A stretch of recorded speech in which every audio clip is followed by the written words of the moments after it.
Welcome po dito sa atin channel ang Biyahe y Komida. June 27, 2026.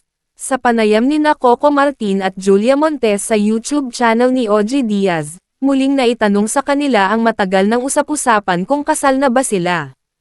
Ipinaliwanag ni Julia na wala silang minamadali pagdating sa kasal.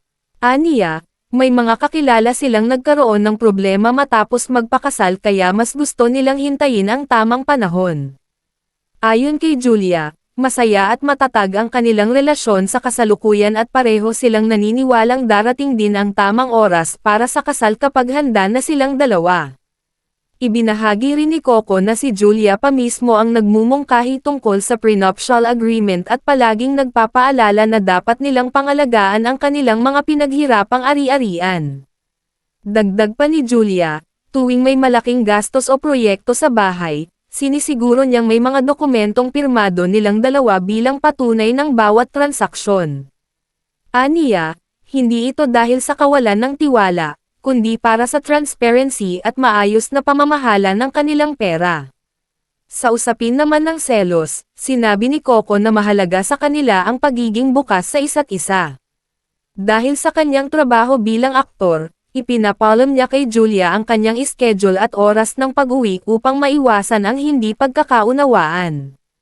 Para sa kanila, ang tiwala, komunikasyon, at pagiging tapat sa isa't isa ang susi sa matatag nilang relasyon. So, syempre ang tatanong niyan, kasal na ba sila o may plano ba silang magpakasal? Hindi, ako sasagot. Sige. Kasi sabi ko sa kanya, wag tayo magpa-pressure. Kasi syempre, una, bata pa naman kami. Tapos naniniwala naman po ako na syempre, gusto nating mabasbasan. Pero at the same time kasi, marami pa kaming dapat gawin. Ayaw namin i-pressure yung sarili namin na, ito, ano na tayo, dapat ganito, dapat ganyan. Mas naniniwala kami na, ito, maayos tayo, nasa center natin si God. And then, go with the flow muna. Walang pressure. Kasi lalo ako, sabi ko sa kanya, sabihin mo na lang pag may mga nagtatanong, ako naman talaga yung nagpapahold eh. Kasi bata pa ako. Ayoko naman na parang dahil nandito na tayo sa sitwasyon na to, dahil may nasa tamang edad na tayo, enter agad sa ganong factor. May mga kaibigan din kami kasi na kung kailan nagpakasal, nagkaproblema. So may Sinabi fear mo. akong ganon po. So sabi ko na sa kanya, okay naman tayo. Huwag ka muna makikinig sa iba. Kasi syempre, lalaki siya yung pinipressure eh. Dahil nga matagal na kami. So sa akin, masaya kami sa kung ano pong meron kami at sobrang blessed kami sa relationship. And then, time will come naman pag ready na both, saka na namin gagawin. Saka alam mo siya pa yung nag-open sa akin na yung conjugal property. Oh, diba? Sabi ko nga, na parang ganun. Diba? Ay, oo, na ano ka nun? Diba? Parang baliktad. Diba? Paano magkakaroon ng conjugal Hindi, property? iba namin one time, may napanood kaming ganun. Tapos sabi niya ganun, tatay, pag ano, Sa prenup. Yun yung tamang sa term, prenup. Sabi niya Oh my ganun. God, siya pa nagsasuggest Siya. ng prenup? Oo. Kasi Wow. syempre, sabi ko, kailangan ingatan niya yung kung ano yung kanya. Saka siya pa yung trust no one.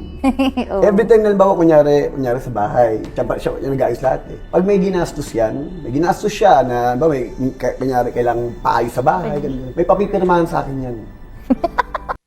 Panoorin ang buong video sa YouTube channel ni OG Diaz. At yan ang ating latest showbiz chika update for today. Please like and share ang video at huwag kalimutan mag-subscribe. I-click ang notification bell for more showbiz chika updates at suportahan po ang ating Facebook page. Maraming salamat sa lahat ng nag-subscribe indeed. Magandang buhay sa lahat. Adios.